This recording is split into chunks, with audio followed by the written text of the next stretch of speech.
بسم اللہ الرحمن الرحیم الرحمن علم القرآن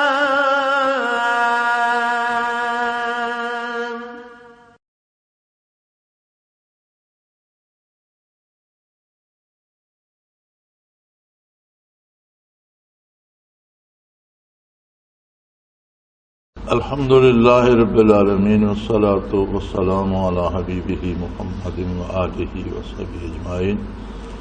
اعوذ باللہ من الشیطان الرجیم. بسم اللہ الرحمن الرحیم. اینما تکونوا یدرککم الموت ولو کنتم فی بروج مشیدہ وان تصبهم حسنۃ یقولوا هذه من عند اللہ وان تصبهم سیئۃ یقولوا هذه من عندک قل كل من عند الله فما لهؤلاء القوم لا يكادون يفقهون حديثا ما أصابك من حسنة فمن الله وما أصابك من سيئة فمن نفسك وأرسلناك للناس رسولا وكفى بالله شهيدا ومن يطع الرسول فقد أطاع الله ومن تولى فما أرسلناك عليهم حفيظا. اللهم سبحانك لا علم لنا إلا ما علمتنا انك انت العلیم الحکیم. مولایا صلی وسلم دائما ابدا علی حبیبک خیر الخلق کلہم. گزشتہ آیات مبارکہ میں بات چل رہی تھی کہ جو لوگ مدینہ منورہ میں جب انہوں نے اسلام کو پھلتے پھولتے دیکھا تو دنیاوی مفادات کے حصول کے لیے بظاہر مسلمان ہونے کا اعلان کر دیا، لیکن دل سے اسلام کی صداقت کو قبول نہ کیا، جنہیں منافقین کہا جاتا ہے.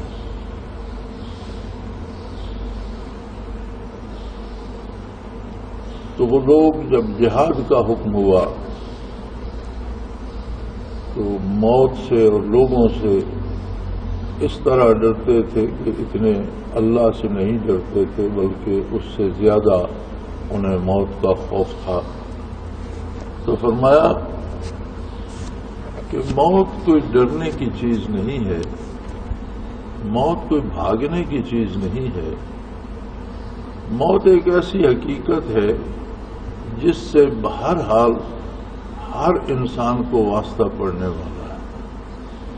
موت ایک ایسا دروازہ ہے جس سے ہر ایک کو گزرنا، اور یہ ایسی ابدی حقیقت ہے کہ پوری انسانی تاریخ بھری پڑی ہے.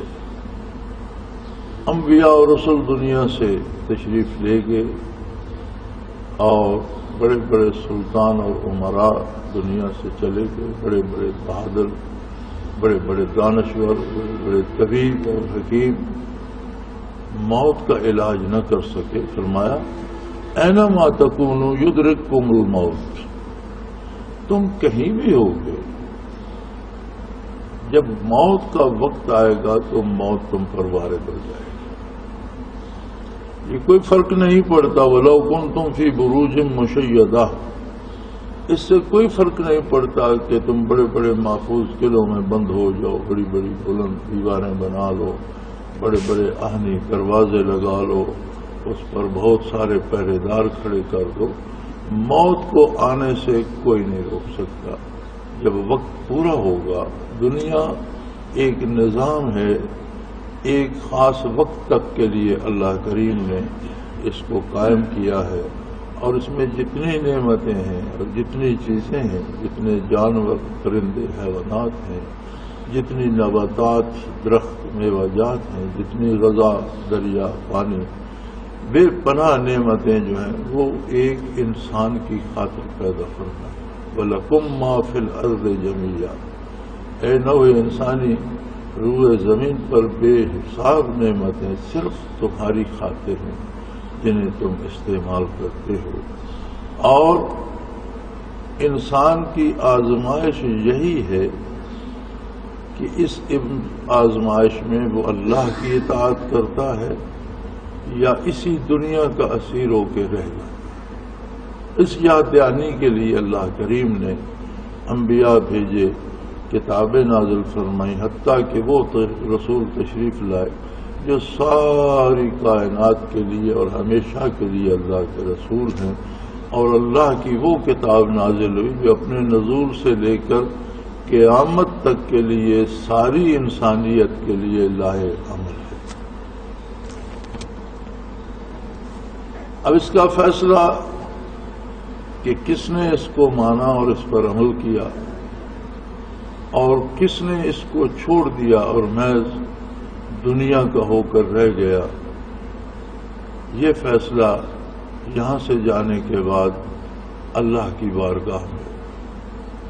لہذا یہاں سے جانے کے عمل کو، جسے موت کہتے ہیں، کوئی نہیں روک سکتا۔ اگر موت کے ڈر سے تم جہاد سے بھاگتے ہو تو جہاد تو ایک ایسا لمحہ ہے، ایک ایسا فعل ہے کہ جو تمہیں موت کی بلندیوں سے، موت کی رسائی سے بہت بلندی پہ پہنچا دے۔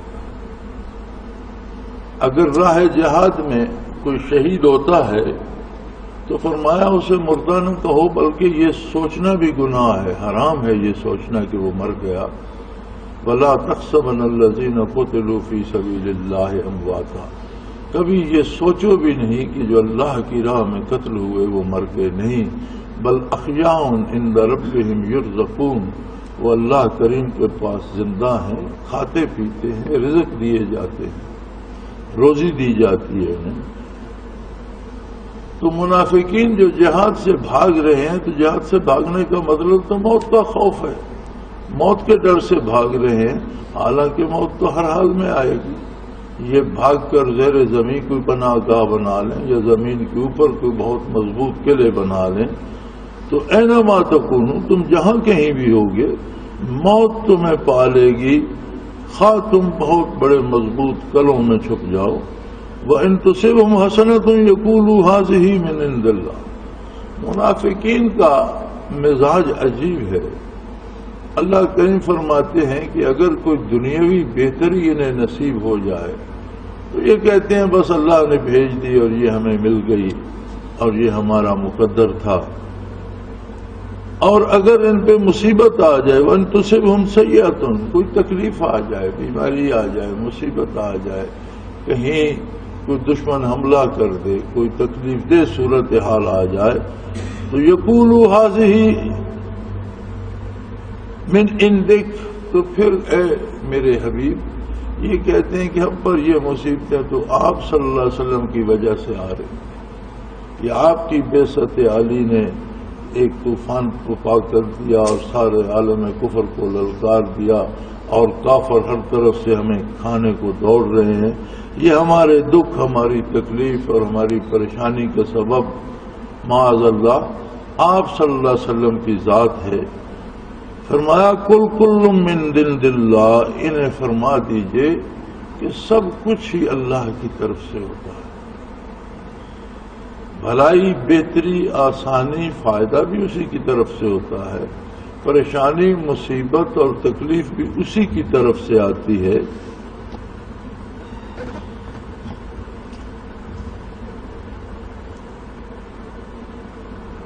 فما لهؤلاء القوم لا يكادون يفقهون حديثا، فرمایا یہ لوگ کیا ہیں اور انہیں ہو کیا گیا ہے کہ یہ بات سمجھنے سے ہی قاصر ہیں، یہ بات ہی نہیں سمجھ پا رہے۔ ہم جب قرآن کریم میں کفر و شرک کے بارے پڑھتے ہیں تو اس عہد کے مشرکین کے وہ آیت لاگو کر دیتے ہیں۔ جب ہم قرآن کریم میں کوئی آیت مبارکہ اطاعت الہی کے بارے پڑھتے ہیں تو ہم یہ کہہ دیتے ہیں یہ صحابہ کے لیے ہے یا یہ ان کی فضیلت میں ہے۔ اسی طرح جب ہم منافقین کے بارے پڑھتے ہیں تو ہم کہہ دیتے ہیں کہ اس عہد کے منافقوں کے بارے ہے۔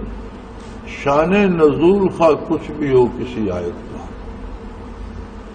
وعید کا شان نزول کفار کے حق میں یا ان کے کسی کردار پر ہو، منافقت کی نشاندہی اس عہد کے منافقین کے بارے کی جا رہی ہو، کردار اور اعمال کی پسندیدگی کا شان نزول بے شک صحابہ کرام ہوں، لیکن قرآن کا نزول خاص ہے اور حکم عام ہوتا ہے. کتاب اپنے نزول سے لے کر قیامت تک کے لیے اللہ کی ساری مخلوق کے لیے.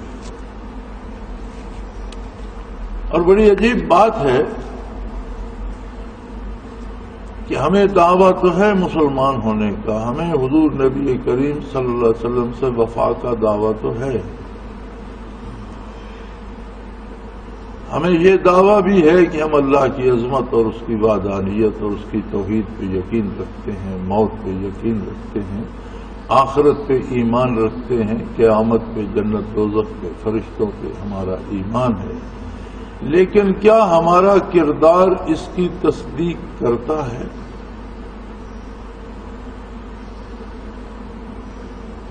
ہمارے اعمال اور ہمارا رویہ کیا اس بات کی تصدیق کرتا ہے؟ کیا ہم منافقوں کی طرح کہیں احکام اسلامی سے جان کتراتے تو نہیں پھرتے؟ اب آج بے شمار ایک طوفان مچا ہوا ہے پورے ملک میں. ججز کی بحالی کے لیے ایک قافلہ وکلاء کا، سیاستدانوں کا، عام لوگوں کا کراچی کوئٹہ سے شروع ہوا، اسے ابھی ابھی اسلام آباد پہنچنا ہے. مجھے اس بات کی خبر نہیں ہے کہ وہ جمعے کی نماز بھی ادا کریں گے یا نہیں. میں نے مختلف لیڈروں کی، ریٹائرڈ جرنیلوں کی، سیاستدانوں کی، وکلاء کی تقاریر ابھی سنی ہے، تھوڑی دیر بیٹھا رہا، وہ سارا کچھ آ رہا ہے ٹیلی ویژن پہ بتا رہے ہیں. ججز کی بحالی کی بات کرتے ہیں، جج بحال ہوں گے، جج آزاد ہونا چاہیے، ججوں کو انصاف کرنا چاہیے. یہ بات کوئی نہیں کرتا کہ انصاف ہے کیا؟ کیا جو قانون، جو پینل کوڈ انگریز نے بر صغیر میں بنایا تھا وہی انصاف ہے؟ یا جو اصول آقا انعامدار صلی اللہ علیہ وسلم نے دیے اور جو اصول قرآن میں موجود ہیں اور جو اسلام کہتا ہے وہ انصاف ہے، یا انڈین پینل کوڈ انصاف ہے؟ ہم نے کیا کیا؟ آج بھی ہمارے جج حضرات فیصلہ لکھتے ہیں، کسی کو سزائے موت دیتے ہیں، فیصلے میں لکھا ہوا ہوتا ہے کہ اس شخص کو سزائے موت دی جاتی ہے بمطابق دفعہ 302 تعزیرات پاکستان، اور اس کے بننے کی تاریخ دی ہوتی ہے 1896 یا کچھ. پاکستان 1947 میں بنا، تعزیرات پاکستان 1896 میں کیسے بنے؟ یعنی وہی انڈین پینل کوڈ جو برطانوی حکومت نے بنایا تھا، اسی کو اس کے ساتھ تے پہ یا ٹی پی لگا کر تعزیرات پاکستان کہہ دیا، حالانکہ وہ قانون ان کے بنائے ہوئے.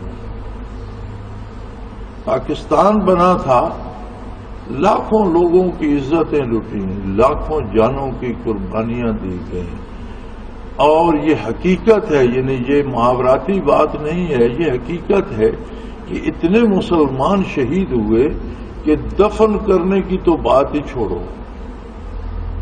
دوران ہجرت راستے میں جو لوگ شہید ہوئے، اور ہندوؤں اور سکھوں نے جن لوگوں کو بربریت اور ظلم و جور سے شہید کیا، ان لوگوں کی لاشیں کھا کھا کر جنگلی جانور، کتے اور گدھ تھک گئے تھے. انسانی لاشیں پڑی ہوتی تھیں اور گدھ درختوں پر بے فکر بیٹھے ہوتے.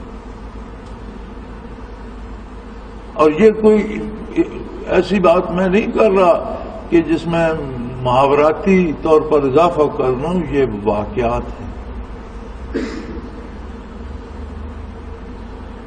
ایک دفعہ ایک حکومت نے، اب مجھے یہ یاد نہیں کہ وہ زمانہ کس کا تھا، غالباً ایوب خان کا ہوگا، ایک معاہدہ کیا تھا ہندوستان کے ساتھ کہ جو ہندو لڑکیاں یہاں مسلمانوں نے کسی نے اٹھا لی ہیں وہ ان سے واپس حاصل کر کے ہندوستان کو دی جائے، اور جو مسلمان عورتیں ہندو اور سکھوں نے اغوا کی ہیں مہاجرین کی اور قافلوں سے چھینی اور گھروں سے اٹھائی ہیں وہ ان سے لے کر پاکستان بھیجی جائیں۔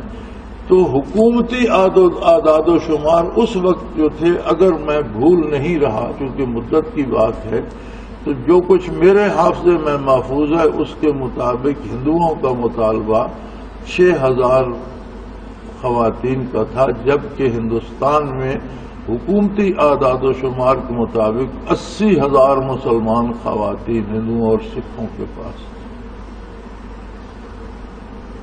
وہ بے شک کلمے پہ قائم رہی ہوں گی،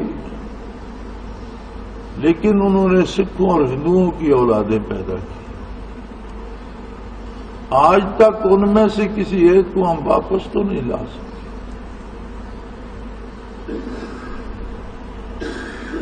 میں ایک پاکستانی جاسوس کی داستان پڑھ رہا تھا جو اس نے ریٹائرمنٹ کے بعد جو کچھ اس کے ساتھ بیتی اس نے لکھا، تو اس میں وہ لکھتا ہے کہ میں اپنے وہ جاسوسی کے کاغذات ایک بریف کیس کی تہ میں نے چھپائے ہوئے تھے اور راستے میں مخبری ہو گئی اور مجھے بھاگنا پڑا، تو گرتا پڑتا چوری چھپے ادھر ادھر سے ہوتا میں پاکستان کی طرف بھاگ رہا تھا، تو راستے میں بارش آ گئی اور طوفان آ گیا اور اتنی بارش آئی کہ پانی کے سیلاب آ گئے اور میں ایک درخت پر چڑھ گیا۔ پچھلا پیر تھا دن کا، سورج غروب ہونے کے قریب تھا، تو اس میں پانی میں کوئی بہتا سانپ آیا، وہ بھی درخت پر چڑھ گیا، اس سانپ نے مجھے ڈس لیا۔ تو شاید زیادہ زہریلا نہیں ہوگا کہ وہ بچ نکلا، لیکن بہرحال مجھے وہ تکلیف بھی تھی، اور پانی اترا تو وہ کھیت کسی سکھ کے تھے، اس نے مجھے پکڑ لیا اور لے جا کر اپنے ڈیرے پہ بند کر دیا کہ صبح پولیس کے حوالے کرو۔ وہ لکھتے جب رات ہوئی 10-11 بجے تو وہ گھر جو تھے وہ مٹی اور گارے کے بنے ہوئے تھے، جیسے ہمارے ہاں بھی دیہات میں لوگ گارے سے دیواریں بناتے ہیں، گارے کی دیواریں تھیں، اور دروازے کو تو اس نے تالا لگایا ہوا تھا اور سامنے چارپائی ڈال کر سویا پڑا تھا، کوئی 1-2 آدمی اس کے ساتھ اور بھی تھے، اس کے دوست یا رشتہ دار۔ تو ایک طرف چھوٹی سی کھڑکی تھی جس سے بندہ نکل نہیں سکتا تھا، جیسے روشن دان ہوتا ہے، اس میں ایک تاکچہ سا لگا ہوا تھا، تو کسی نے اس تاکچے کو باہر سے کھٹکھٹایا، تو میں نے اندر سے چٹکنی کھولی تو وہ تاکچہ کھولا پیچھے، تو باہر ایک سفید بالوں والی خاتون کھڑی تھی اور اس کے پاس ایک دراتی یا کھرپا اس طرح کی چیز تھی، وہ اس نے مجھے دی اور اس نے کہا یہ مٹی کی دیوار ہے، کوشش کرو اسے آہستہ آہستہ کاٹو تو یہ سوراخ بن جائے گا اور یہاں سے نکل جاؤ۔ تو وہ کہتے ہیں میں نے اس سے پوچھ لیا کہ تم کون ہو اور میری ہمدردی کیوں کر رہی ہو؟ اس نے کہا میں اس کی بیوی ہوں، لیکن میں ان بچیوں میں سے ہوں جو مسلمانوں کی بچیاں سکھوں نے چھینی تھی۔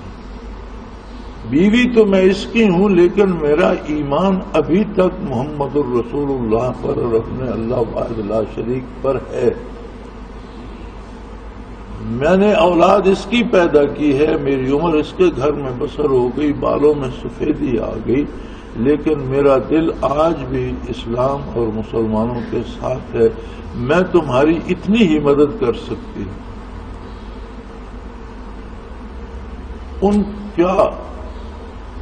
انہوں نے صرف ان کی اولاد پیدا نہیں کی بلکہ انہیں مرنے کے بعد چتاؤں پر جلنا بھی پڑا۔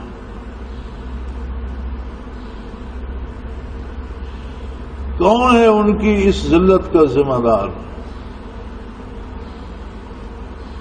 یہاں روٹی کے لیے تو نعرے لگائے جاتے ہیں، بجلی کے لیے تو ہر کوئی تڑپ رہا ہے، آسائشوں اور سہولتوں کے لیے تو جلوس نکالے جا رہے ہیں، کبھی غیرت ایمانی کے لیے بھی کسی نے بات کی ہے؟ ہم کیوں انہیں آزاد نہیں کرا سکے؟ وہ شاید ہم کچھ کریں گے تو امریکہ آ جائے گا. تو امریکہ کیا ہے؟ ایک کافر طاقت ہے. امریکہ کیا کرے گا؟ وہ ہمیں مار دے گا. تو اگر امریکہ ہمیں نہیں مارے گا تو پھر ہم نہیں مریں گے. مر تو پھر بھی جائیں گے، مرنا تو پھر بھی ہے. اینما تکونوا یدرککم الموت، جہاں کہیں بھی ہو کہ موت تو تمہیں آ لے گی. کاش ہم میں یہ جذبہ زندہ ہو جاتا کہ ہم راہ حق میں جانے دیتے. آج جو صورتحال دنیا کی ہے، آج پوری دنیا جنگ کی لپیٹ میں ہے. امریکہ جگہ جگہ دندناتا پھرتا ہے. امریکہ نے کل بھی غالباً پرسوں بھی بمبارڈمنٹ کی ہمارے قبائلی علاقوں پر، اور مسلمان فوجی بھی شہید ہوئے، سویلین بھی شہید ہوئے ہوں گے.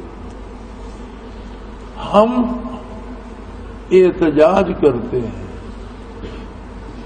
احتجاج کیا ہوتا ہے؟ آپ اخباروں میں پڑھتے ہیں، ٹیلی ویژن پہ سنتے ہیں، ریڈیو میں سنتے ہیں حکومت پاکستان نے احتجاج کیا. احتجاج کیا ہوتا ہے؟ جیسے کوئی چودھری یا زمیندار تکڑا اپنے کسی کمی کو، مظاہرے کو، غلام کو اس کی کسی ناکردہ خطا پر بھی خفا ہو جاتا ہے اور اسے جوتوں سے مارنا شروع کر دیتا ہے، تو وہ غریب گڑ گڑا کر کہتا ہے 10-12 جوتے کھانے کے بعد کہ حضور اب بس کریں، آئندہ نافرمانی نہیں ہوگی، بہت ہو گئے، میں مر رہا ہوں حضور، میری چمڑی ادھڑ گئی، اب بس کریں. اس کو کہتے ہیں احتجاج. اور وہ ملک جو اپنے آپ کو ایٹمی طاقت بتاتا ہے، وہ ملک جو کہتا ہے دنیا کی بہترین فوج میرے پاس ہے، وہ ملک جو کہتا ہے کہ میری سارے عوام مجاہد ہیں، جہاد کرنے والے لوگ ہیں، وہ احتجاج کیوں کرتا ہے؟ فریاد کیوں کرتا ہے؟ اگر امریکہ سے آپ کی درآمدات بند ہو گئی تو کیا بند ہوگا؟ یہ بڑی گاڑیاں بند ہو جائیں گی، سرخی پاؤڈر بند ہو جائیں گے، زیب و زینت بند ہو جائے گی. اس کے بغیر کیا لوگ زندہ نہیں رہتے؟ ہم نے تو کبھی نہیں دیکھا کہ ہماری ماؤں نے، ہماری دادیوں پردادیوں نے کبھی کوئی سرخی لگائی ہو یا پاؤڈر لگایا ہو. ان کے چہرے پہ تو اللہ کی عبادت کا، اللہ کے ذکر کا، تلاوت کا اور نماز اور رکوع و سجود کا نور رہتا تھا. ہم نے تو ان کے چہرے کبھی میلے بھی نہیں دیکھے. یہ جو لوگ میری عمر کے بیٹھے ہیں، یہ ذرا بتائیں کہ کیا ہماری مائیں یہ پاؤڈر سرخیاں استعمال کرتی تھی؟ کیا ہمارے ہاں ان کا کوئی رواج تھا؟ کہ کیا لے رہے ہیں ہم کافر طاقتوں سے؟ اور کوئی جرت نہیں کرتا. میں دعوے سے کہتا ہوں حکومت پاکستان آج اعلان کر دے کہ ہم پر حملہ کیا گیا تو ہم جہاد کا اعلان کر دیں گے اور ہم اپنا دفاع کریں گے. میں دیکھتا ہوں امریکہ کیسے یہاں آتا ہے اور کس طرح بمبارڈمنٹ کرتا ہے. اور حکومت اعلان کر دے تو اس ملک کے گناہگار بھی اتنی حمیت دینی رکھتے ہیں کہ وہ میدان جہاد میں جا کر جان دیں گے. لیکن ہماری بدقسمتی یہ ہے کہ حکومت کا ایک کھیل بن گیا ہے جسے جمہوریت کا نام دیا گیا، اور یہ اتنا بڑا دھوکہ ہے جو انسانی تاریخ میں کبھی انسانوں کے ساتھ نہیں کیا گیا. اکثریت کی حکومت بن گئی، اکثریت نے مینڈیٹ دے دیا. پتہ نہیں وہ مینڈیٹ کیا ہے، وہ اکثریت کیا ہے. ہم اگر گنتی کرتے ہیں تو ایک سیٹ پر 5 بندے کھڑے ہو گئے، ٹوٹل ووٹ گنے تو 4 ہار گئے، 1 جیتا. اکثریت تو ان 4 ہارنے والوں کے ساتھ ہے، پھر اکثریت کی حکومت کیسے بنی؟ جو 4 ہار گئے ان کے ووٹ جمع کریں تو اس 1 سے اکثریت میں تو وہ ہوں گے، اکثریت کی حکومت کیسے بنے؟ یہ ایک ہیر پھیر ہے کہ یہ عجیب اکثریت ہے جو ہر بار انہی لوگوں کو نصیب ہوتی ہے جو پاکستان بننے سے اتفاقاً اوپر آ گئے تھے. 60 سالوں میں ہمیشہ اکثریت انہی کو نصیب ہوتی ہے. ان کے مرد نہ رہیں تو ان کی عورتیں بھی قابل ہو جاتی ہیں، ان کی بچیاں بھی قابل ہو جاتی ہیں، ان کی بہویں بھی اسمبلیوں میں چلی جاتی ہیں. سب میں یہ استعداد آ جاتی ہے. اور یہ صرف دنیا دار سیاستدانوں میں نہیں، ہم نے دینی سیاسی جماعتوں میں بھی دیکھا ہے کہ جب ان کو بھی موقع ملا تو وہ بھی اپنی بہو بیٹیاں بھی اسمبلی میں لے گئے.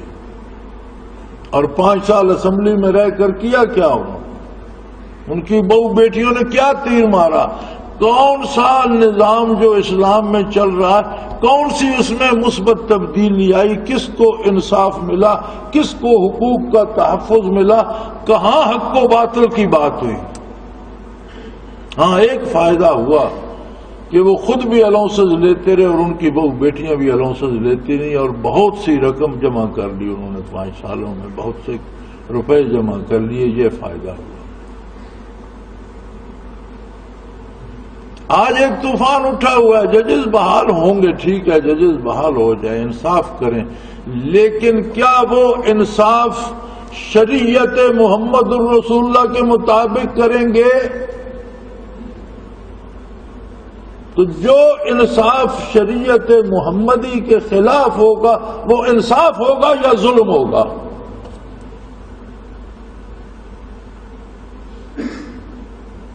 یہ 16 کروڑ کہتے رہتے ہیں. پاکستان کی آبادی 21 کروڑ سے زائد ہے. 16 کروڑ سرکاری اعداد و شمار ہیں جو انہوں نے خانہ شماری کر کے گن لی ہیں، اور بے شمار مخلوق ایسی ہے جس کا گھر ہے ہی نہیں، اس کی خانہ شماری کون کرے گا؟ ملک کے شہری تو وہ بھی ہیں جن کے پاس گھر نہیں ہے، اور کتنے گھر ایسے ہیں جو دور دراز جنگلوں میں لوگ پڑے ہیں، وہاں کون خانہ شماری والا گیا اور کس نے گنا ہے؟ خود شہروں میں ایک اتنی بڑی مخلوق ہے جو جھگیوں میں، کچی آبادیوں میں اور فٹ پاتھوں پہ پڑی ہے، ان کو کس نے گنا ہے؟ ہماری حکومت کا ہر منصوبہ کیوں فیل ہوتا ہے؟ اس کی ایک بنیادی وجہ بھی یہ ہے کہ ان کے پاس اعداد و شمار ہی صحیح نہیں ہوتے. یہ بناتے ہیں 16 کروڑ کو سامنے رکھ کر، برتنے والے ہوتے ہیں 21-22 کروڑ، وہ کیسے پورا ہوگا؟ پھر جو 16 کروڑ کے لیے بناتے ہیں اس میں وزارت سے لے کر نیچے والے چوکیدار تک سب کا حصہ ہوتا ہے. وہ 3/4 رقم تو اس حصہ داری میں بٹ جاتی ہے، 1/4 خرچ کرنے کے لیے بچتی ہے. اس میں کیا انصاف ہوگا؟ اسی کو انصاف کہتے ہیں.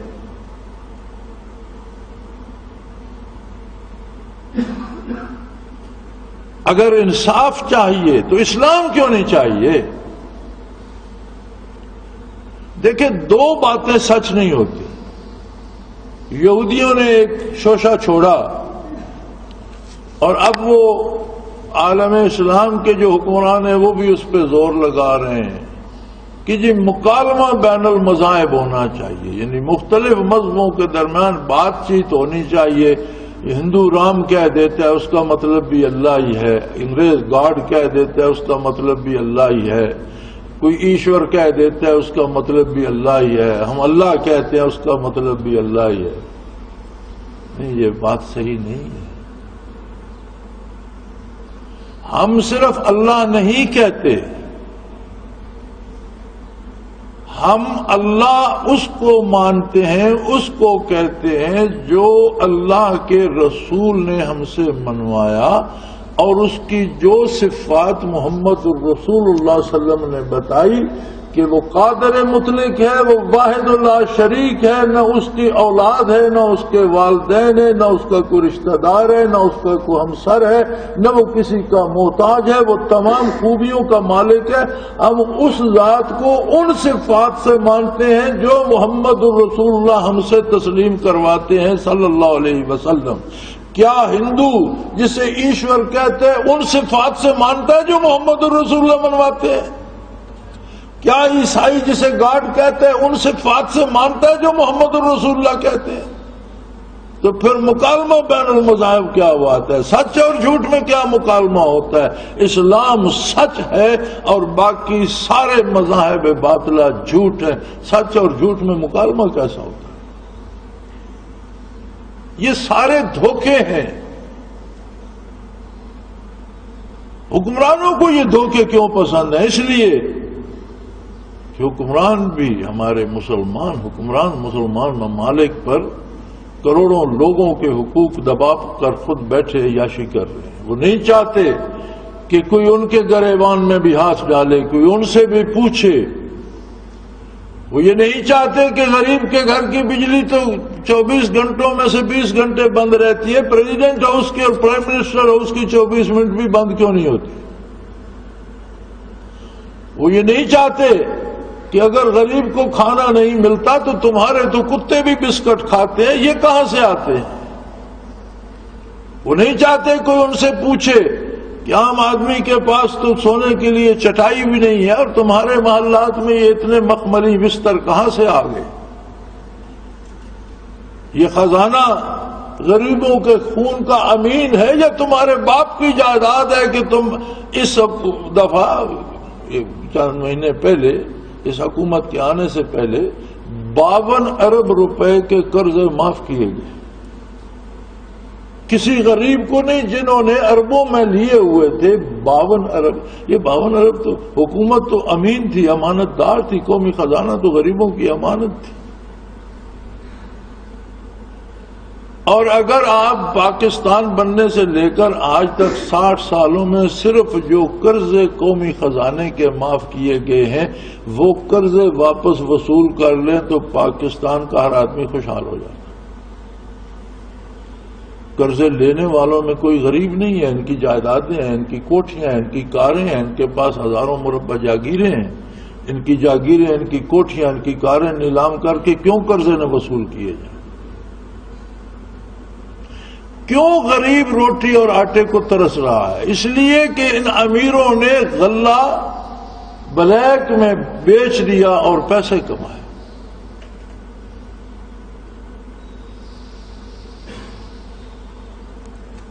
مجھے پرسوں ایک سرکاری بندہ بتا رہا تھا، بہت بڑے حکومتی جو آج کل بہت آگے ہیں، ان میں سے ایک کی بات بتا رہا تھا کہ وہ اس کے پاس کسی کی سفارش لے کے گیا کہ جی یہ 4-5 کروڑ روپے بھی دے گا اور اس کا یہ جو کام ہے یہ دستخط کروا دیجئے. تو اس نے کہا کہ میرے پاس 20 کروڑ روپے سے کم کی بات مت لایا کرو، میرا وقت ضائع نہ کرو. 20 کروڑ یا اس سے اوپر دینے والا کوئی رشوت دینے والا ہو تو اس کا مسئلہ میرے پاس لایا کرو، میں حل کرا دوں گا. اس سے کم میرے ساتھ بات نہ کیا کرو. اس کے خلاف کیوں جلوس نہیں نکلتا؟ اگر حکومت ایسے ہی لوگوں نے کرنی ہے تو کس انصاف کی بات کر رہے ہیں آپ؟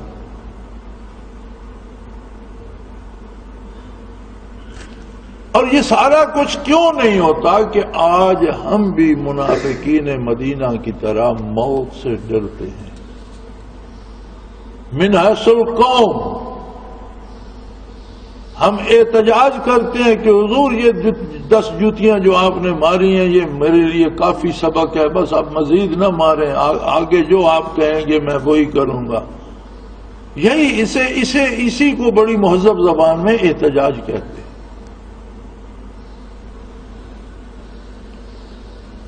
اور پھر فرمایا جب لوگوں کا کردار ہی ہو جاتا ہے اس طرح موت سے ڈرتے ہیں تو پھر ان کے دل میں ایک اور گمان آتا. وہ کہتے ہیں اچھا بھلا یار وقت گزر رہا تھا اور یہ اسلام والی مصیبت گلے پڑ گئی اور یہ حرام ہے یہ حلال ہے، یوں پیسہ نہ لو وہ پیسہ نہ لو یہ چیز نہ کھاؤ، تو یہ مصیبت اس سے تو ہم بھوکے مر رہے ہیں.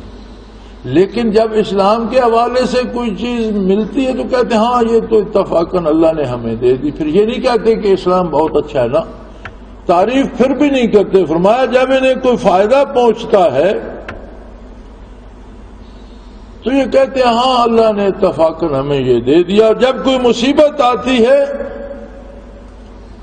تو پھر یہ کہتے ہیں یقولو ھذہ من عندک، تو یہ تو ہمیں اسلام کی وجہ سے اس پریشانی میں ہم مبتلا ہیں، یہ تو اللہ کے رسول نے ہم پر مصیبت ڈال دی اور یہ یہ پریشانی تو اس وجہ سے فرمایا انہیں کہو کہ جاہلو سکھ بھی اللہ کی طرف سے آتا ہے اور دکھ بھی اللہ کی طرف سے آتا ہے، لیکن تم ایسے لوگوں کے بات ہی نہیں سمجھ رہے۔ فرمایا اصل اصول یہ ہے ما اصابک من حسنۃ فمن اللہ، جو بھی بھلائی تمہیں پہنچتی ہے، تمہاری صحت درست ہے، تمہاری نگاہ صحیح ہے، تمہاری سماعت صحیح ہے، تمہارا دل صحیح دھڑک رہا ہے، تمہارے پاس دولت ہے، تمہارے پاس اولاد ہے، تمہارے پاس عہدہ ہے، وقار ہے، حکومت ہے، کوئی بھی نعمت تمہارے پاس ہے وہ محض اللہ کی عطا ہے۔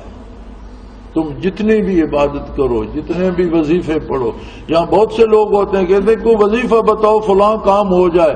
وظیفہ کیا ہوگا؟ وظیفے سے مراد ہے اللہ کی تسبیح پڑھی جائے، نبی علیہ السلام پہ درود پڑھا جائے، اور وظیفہ کیا ہے؟ قرآن کی کوئی آیت پڑھی جائے۔ تو جتنا بھی پڑھو گے جو پہلے لے چکے اس کا شکر ادا نہیں کر سکتے، مزید اس پر تمہیں کیا ملے گا؟ یا ایھا الناس اعبدوا ربکم الذی خلقکم والذین من قبلکم، تمہیں پیدا کیا، تمہارے پہلوں کو پیدا کیا، تمہیں سمع و بصارت اور اتنی نعمتیں دیں، روئے زمین پر بے شمار نعمتیں تمہارے لیے بچھا دیں، تم ساری زندگی پانی نہ پیو، کھانسو نہیں، اٹھو نہیں، تمہارا وضو نہ ٹوٹے، تم کھاؤ پیو نہیں، کسی سے بات نہ کرو، صرف تمہاری صدیوں زندگی ہو اور ساری زندگی صرف زمین پہ سر رکھ کے سبحان ربی الاعلیٰ کہتے رہو، تو بھی ان چیزوں کا شکر ادا نہیں ہو سکتا جو تم پہلے لے چکے۔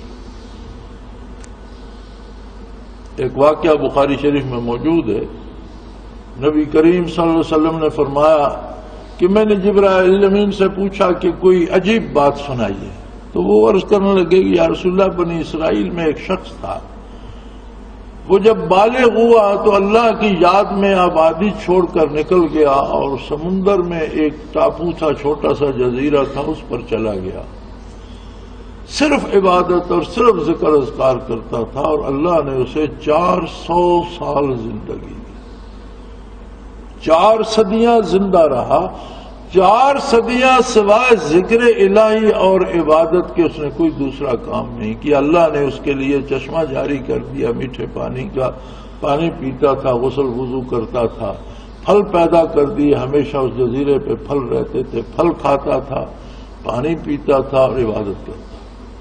اور جب موت کا وقت آیا تو ملک الموت کو دیکھا اس نے، تو اس نے دعا کی کہ اے اللہ مجھے ایسی حالت میں موت آئے کہ میں سجدے میں ہوں اور تیری تسبیح کہہ رہا ہوں اور ملک الموت میری روح قبض کر لے، تاکہ قیامت کو میں اٹھوں تو اسی طرح سجدے سے اٹھوں، سبحان ربی الاعلیٰ کہتا ہوا۔ تو جبرائیل امین نے عرض کی یا رسول اللہ میں اب بھی اگر آسمان پہ جاتا ہوں، زمین پہ آتا ہوں، تو میں دیکھتا ہوں، میری نظر پڑتی ہے کہ اس کا وجود سجدے میں پڑا ہے، صدیاں ہو گئیں اسے فوت ہوئے، گرمی سردی بارش طوفان موسمی اثرات نے اس کا کچھ نہیں بگاڑا، اس کا وجود سالم ہے اور اسی طرح سجدے میں پڑا ہوا ہے، وہیں سے قیامت کو اٹھے۔ لیکن اس میں عجیب بات یہ ہے یا رسول اللہ کہ روز حشر جب یہ بارگاہ الہی میں پیش ہوگا تو ارشاد ہوگا اذهبوا بعبدی الی جنتی برحمتی، میرے اس بندے کو اس پر میں اپنا رحم کرتا ہوں، کرم کرتا ہوں، اور میرے کرم کے طفیل اسے جنت میں لے جاؤ۔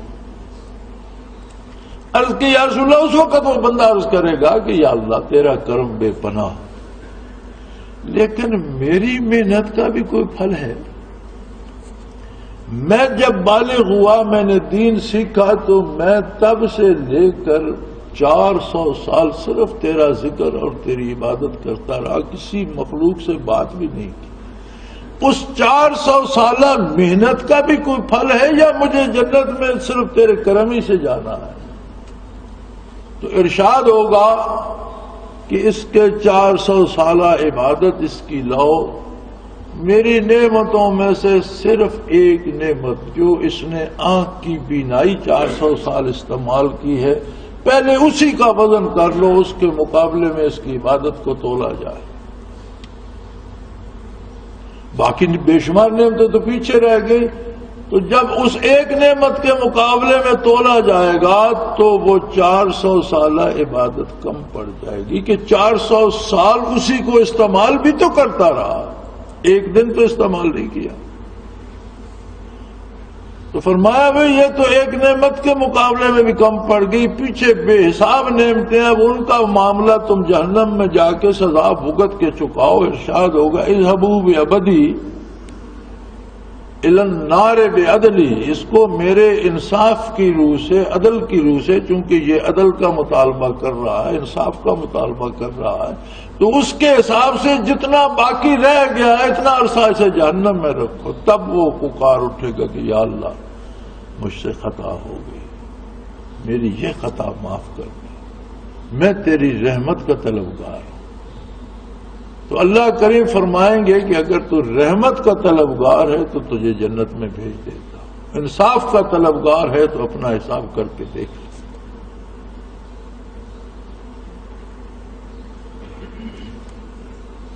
کوئی شخص, حضور صلی اللہ علیہ وسلم نے فرمایا, کوئی شخص جنت میں داخل نہیں ہوگا سوائے اللہ کی رحمت کے. حضرت عائشہ صدیقہ رضی اللہ تعالی عنہا ام المومنین نے عرض کی یا رسول اللہ آپ بھی کیا, آپ تو شافع محشر ہیں اور مخلوق کو آپ کی شفاعت پہ اعتبار ہے, تو کیا آپ بھی اللہ کی رحمت ہی سے جائیں گے؟ تو فرمایا یہ شافع محشر ہونا کیا اللہ کی رحمت نہیں ہے؟ یہ بھی تو اللہ کی رحمت ہے. میری عظمت, میرا مرتبہ, میرا مخلوق میں بے مثال ہونا, میرا شافع محشر ہونا, میرا رحمت للعالمین ہونا, یہ بھی تو اللہ کی ہی رحمت ہے.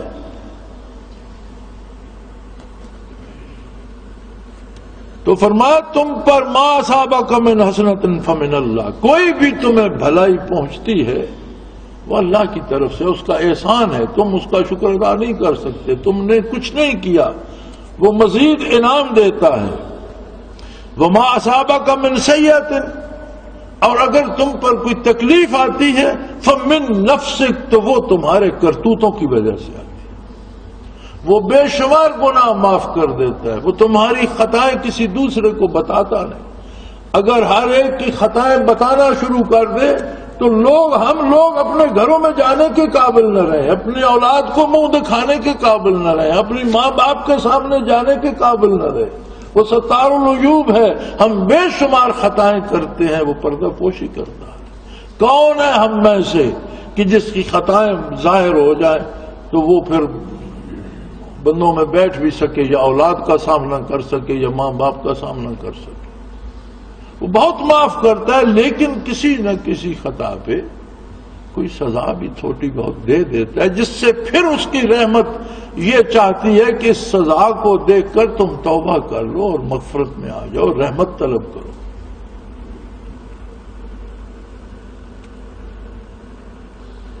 ما اصابک من حسنۃ فمن اللہ, تمہیں کوئی بھی فائدہ پہنچتا ہے وہ اللہ کی طرف سے ہے. فما اصابک من سیئۃ, اور کوئی بھی تکلیف آتی ہے فمن نفسک, وہ تمہارے اپنے کرتوتوں کی وجہ سے آتی ہے, تمہارے کردار کی وجہ سے آتی ہے. تکلیفات اور دکھ تین طرح سے ہوتے ہیں. کسی کو نور ایمان نصیب نہ ہو, اس پر جو تکلیفیں آتی ہیں کافر پر وہ از قسم عقوبات ہوتی ہیں, اور ان میں اس کے دل کو بھی دکھ پہنچتا ہے, اندر سے وہ دکھی اور پریشان ہو جاتا ہے. مومن پہ دکھ آتا ہے تلافی معافات بن جاتا ہے, جو اس سے گناہ معاف کرنے کا سبب بن جاتا ہے. کوئی کانٹا بھی مومن کے پاؤں میں چھوٹا سا چبھتا ہے تو کتنے گناہ معاف کرا دے.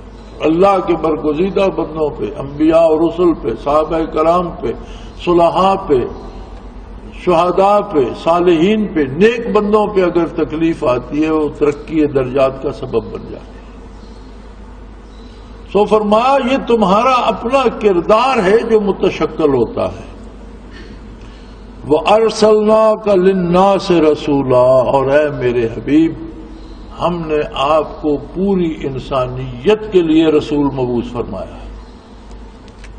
آپ کی بعثت عالی سے لے کر قیامت تک جو بھی زمین پر سانس لیتا ہے انسان، وہ اس بات کا مکلف ہے کہ وہ آپ کی غلامی کرے، اور جو نہیں کرتا وہ کافر ہے۔ کفر کی اقسام ہیں، کوئی کسی درجے کا کافر ہے، کوئی کسی شرک میں مبتلا ہے، کوئی کسی شرک میں، لیکن حضور کا ارشاد ہے الکفر ملۃ واحدہ کما قال رسول اللہ صلی اللہ علیہ وسلم کہ کفر ایک ہی ملت ہے، ایک ہی قوم ہے۔ کتے سارے کتے ہوتے ہیں، کوئی سرخ ہے، کوئی ڈبا ہے، کوئی کالا ہے، کوئی سفید ہے، کوئی کاٹنے والا ہے، کوئی شکاری ہے، کوئی بھاگتا ہے، کوئی بولتا ہے، کوئی نہیں بولتا، لیکن کتے بنیادی طور پر تو سارے کتے ہیں۔ اسی طرح کافر سارے ہی کافر ہیں، کوئی مشرک ہے، کوئی یہودی کفر میں مبتلا ہے، کوئی کسی طرح کے کفر میں مبتلا ہے، لیکن بنیادی طور پر الکفر ملۃ واحدہ، کفر ایک قوم ہے اور مومن ایک قوم ہے۔ مومن اللہ کی فوج ہے، حزب اللہ لشکر ہے اللہ کا، اور کافر حزب الشیطان، شیطان کا لشکر ہے۔ وَكَفَى بِاللَّهِ شَهِيدًا، اور آپ کی رسالت پر اور آپ کی صداقت پر اللہ ہی گواہ کافی ہے۔ اللہ کی گواہی ایسی عظیم ہے کہ آپ کی پیدائش کو اس نے معجزہ بنا دیا، آپ کی ولادت باسعادت کو معجزہ بنا دیا، آپ کے بچپن کو معجزہ بنا دیا، آپ کے لڑکپن کو معجزہ بنا دیا، آپ کی جوانی کو بے مثال اور معجزہ بنا دیا، انسانی عقل سے بالا تر آپ کی نیکی، آپ کی شرافت، آپ کی صداقت، آپ کی امانت تھی۔ آپ کی بعثت کو معجزہ بنا دیا، جو کتاب آپ کو دی اسے معجزہ بنا دیا کہ ایک کتاب نے قیامت تک آنے والی پوری انسانیت کی مکمل رہنمائی کر دی۔ دکھ اس بات کا ہے کہ آج ہم کلمہ پڑھنے کے باوجود، سجدے دینے کے باوجود، کتاب کو پڑھنے کے باوجود اس پر عمل کی بات کیوں نہیں کرتے۔ یاد رکھو وہ وقت قریب آ رہا ہے، یہ ملک انشاءاللہ باقی رہے گا۔ مجھے اس ملک کے بارے میں کوئی وہ تقدر نہیں ہے، لوگ کہتے ہیں ختم ہو جائے گا، میں نہیں مانتا، یہ باقی رہے گا انشاءاللہ، اور اس پر اسی قرآن کی حکومت قائم ہوگی، اور یہاں سے روئے زمین پر دین پھیلے گا انشاءاللہ۔ لیکن اس میں کس کی کتنی کوشش داخل ہے یہ ہر ایک کا اپنا نصیب ہے۔ میں اس کے لیے کتنی کوشش کر رہا ہوں، کس خلوص سے کر رہا ہوں، آپ اس کے لیے کتنی کوشش کر رہے ہیں، کس خلوص سے کر رہے ہیں، اور کون بد نصیب ایسا ہے جو اس کے لیے نہیں کوشش کر رہا، جسے یاد ہی نہیں۔ ہم تو دعا کرتے ہیں کہ اللہ ہر مسلمان کو یہ توفیق و ہمت دے کہ وہ اپنی استعداد کے مطابق قرآن کے اور اسلام کے نفاذ کی کوشش کرے، کم از کم اپنے آپ پر تو اسے نافذ کرے، اپنے کردار کو تو اس کے سانچے میں ڈھالے۔ وآخر دعوانا ان الحمدللہ رب العالمین۔ اللہ اللہ اللہ اللہ اللہ اللہ اللہ اللہ۔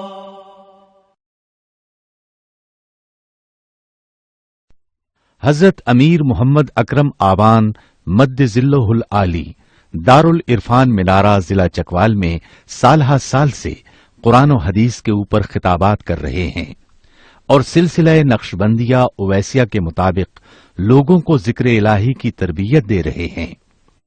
وہ قرآن پاک کی تفسیر ترتیب وار بیان کر رہے ہیں۔ تفسیر قرآن کو وہ موجودہ ملکی اور بین الاقوامی حالات کے مطابق بیان کرتے ہیں۔ موٹر وے سے کلر کہار کے انٹرچینج سے نکلتے ہوئے، کلر کہار کی جھیل سے ہوتے ہوئے، میانی، بوچھال اور نورپور سے گزرتے ہوئے دارالعرفان منارہ پہنچ سکتے ہیں۔ حضرت امیر محمد اکرم آوان نے بچیوں اور بچوں کی دینی اور دنیاوی تعلیم کے لیے سقارہ اکیڈمی کے نام سے ایک درسگاہ بھی قائم کی ہے، جس کا افتتاح ملک پاکستان کے صدر جنرل محمد ضیاء الحق نے اپنے دست مبارک سے کیا تھا۔ وہ تمام احباب جو اسلام کی طلب رکھتے ہیں ان سے گزارش ہے کہ دارالعرفان منارہ ضلع چکوال میں امیر محمد اکرم آبان صاحب کے خطابات سے مستفید ہوں۔ وہ ہر جمعے کو نماز سے پہلے بیان فرماتے ہیں۔ ہر ماہ کی پہلی اتوار کو ماہانہ اجتماع ہوتا ہے جس میں آپ خصوصی خطاب فرماتے ہیں اور پاکستان کے چاروں صوبوں سے احباب اس اجتماع میں شرکت کرتے ہیں۔ اس کے علاوہ یہاں سال میں 2 مرکزی اجتماعات بھی ہوتے ہیں، ایک رمضان المبارک میں اعتکاف کا اجتماع اور دوسرا جولائی اور اگست میں 40 دن کا اجتماع ہوتا ہے جس میں روحانی تربیت کی جاتی ہے۔ اپنا خون سیماب دے کر اتنا ہم کر جائیں گے، نام آقا کا چمن میں پھر رقم کر جائیں گے۔